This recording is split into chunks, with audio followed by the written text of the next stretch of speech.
আসসালামু আলাইকুম। শুভ সকাল। জুম্মা মোবারক। সবাই কেমন আছেন? নিশ্চয়ই ভালো আছেন। আমিও আপনাদের দোয়ায় ভালো আছি। তো আমি প্রতিদিনের মতো আজকে আপনাদের সাথে শেয়ার করতে আসলাম আমার সকালের নাস্তাটা।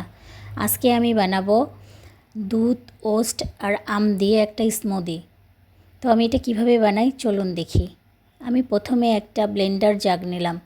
সেখানে আমি 1 কাপ পরিমাণে দুধ নিয়ে নিলাম। 2 টেবিল চামচ পরিমাণ আমি এখানে আম নিয়েছি আর 1 চামচ পরিমাণ ওটস নিয়েছি। নিয়ে এটা আমি ব্লেন্ড করে নিয়ে একটা গ্লাসে ঢেলে নিলাম। এখানে আমি কিছু বাদাম দিয়ে দিব।